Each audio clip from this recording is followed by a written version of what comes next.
What if your child could sit you down, look you right in the eyes, and finally say everything they've been holding back? Not the polished version, the real version. The stuff that keeps them up at night. Most kids never get there, not because they don't want to, but because they're terrified of what happens if they do. Today, we're going inside that world. 7 things your child desperately wishes you already knew.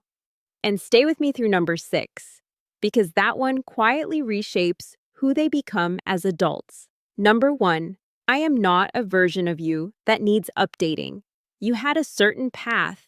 Maybe you were outgoing, driven, athletic, magnetic in social situations. And now you're watching your kids sit alone at lunch by choice, turn down birthday invites, prefer books over parties. And somewhere deep down, even with the best intentions, you start nudging. Just be more social, try harder, put yourself out there. Here's what they actually hear. Who you are is the problem.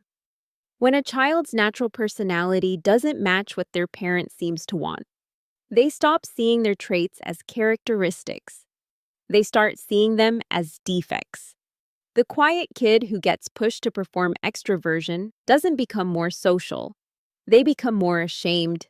They need a parent who sees the full design in front of them, not a parent trying to remodel a completely different blueprint. They're not a rough draft of you. They're a finished version of themselves, still growing. Number 2, sometimes listening is everything. Your kid comes home upset. A friend said something cruel. A teacher embarrassed them.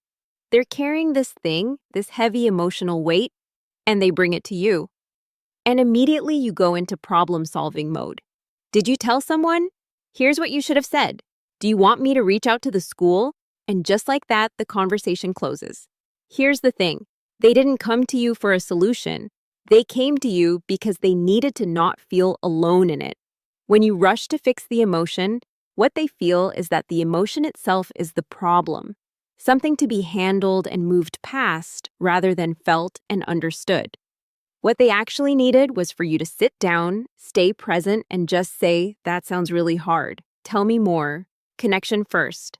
Solutions only when they ask for them.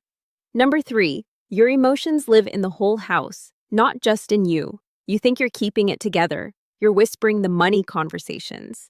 You're waiting until they're in bed to have the difficult discussions. You cry in the car, not in front of them. But kids are extraordinarily perceptive. They don't need to hear the words to feel the atmosphere. When they sense tension and nobody names it, their brain doesn't go blank. It fills in the gaps. And a child's imagination in the dark is almost always worse than whatever reality actually is. They start wondering if it's their fault, if something catastrophic is coming, if the foundation is cracking. They don't need every detail. They need enough truth to feel safe. Something like, things are stressful right now, but we are okay, and it has nothing to do with you. That sentence alone can stop a child from spending the whole night staring at the ceiling building worst-case scenarios. Your calm is literally contagious. So is your panic. Number 4, when you check your phone while I'm talking, I remember it. This one doesn't announce itself dramatically. It's quiet and cumulative. Your kid says, watch this. You say, I'm watching. You're not. They finish and ask, did you see? You say, yeah, great job. You have no idea what they just did. And they notice every single time. What happens over months and years of this is subtle but devastating. They stop trying to get your attention because they've already learned the answer. They internalize the message that they are less interesting, less important, less worth pausing for than whatever's on that screen. 5 minutes of complete distraction-free presence is not just better than an hour of half attention. It communicates something that changes how a child sees their own value. Putting the phone down says, right now you are the most interesting thing in my world.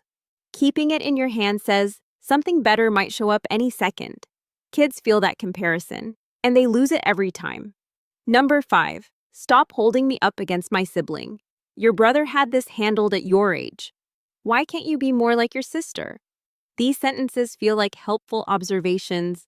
To your child, they feel like a verdict. Like you've been reviewing the family lineup and they didn't make the cut. I've linked a resource in the description that I think you'll find really helpful. When kids are consistently compared to a sibling, they don't get motivated. They get demoralized. And here's the part that's really hard. They don't usually direct that frustration at you. They direct it at the sibling who had nothing to do with any of it, the one who simply existed as the measuring stick. Sibling relationships get fractured. Self-esteem takes a hit, and the child starts carrying a quiet belief that they were the disappointing model in a family that secretly preferred someone else. They need to be seen for who they are, not graded against who someone else is. Number 6. I apply rules to myself that you never apply to yourself. You're running late and forget something important. You give yourself grace immediately. They forget their homework, and it becomes a whole conversation about responsibility and effort and character. You snap after a rough day at work. You explain it away. They snap at their sibling and they get consequences plus a lecture. Kids are watching this. They don't always call it out because they don't have the language for it, but they feel it. And here is the quiet, long-term damage that nobody talks about. When children see adults excuse their own mistakes, but treat a child's mistakes as evidence of a deeper problem, they develop brutal internal critics. They start believing that grace is something adults deserve and children have to earn. That their imperfection is an inconvenience. That being human is fine for you, but not acceptable for them. What they need to see is that you struggle, that you forgive yourself, that you try again. Because that is the actual lesson on how to handle being imperfect, which is what every human is going to have to do forever. Number 7, I need to know you love me even when I'm failing. This is the deepest one, and it runs underneath almost everything else on this list. Every performance, every test, every game, every social interaction, part of your child is doing a quiet calculation. Will this make them proud, or will I disappoint them? And when they believe, even unconsciously, that love is attached to their performance, something inside them shifts. Fear moves in. They stop trying new things because failing feels too risky. They hide struggles because coming to you with a problem feels like admitting defeat. They start managing your emotions about them instead of just living their life. When you say I'm not angry, just disappointed, you think you're being calm and measured. They hear something different. They hear that their worth just dropped. What they need, what they are literally searching for in every difficult moment, is evidence that the love is not conditional. That on the days they bomb the test, lose the game, say the wrong thing, fall apart completely, you are still completely there. Not because of what they did, but because of who they are. That security does not make kids complacent. It makes them brave, because they know that if they fall, they are not falling alone. These 7 things aren't a checklist of your failures as a parent. Every parent misses things. Every parent has days where they're distracted, stressed, reactive, or simply human.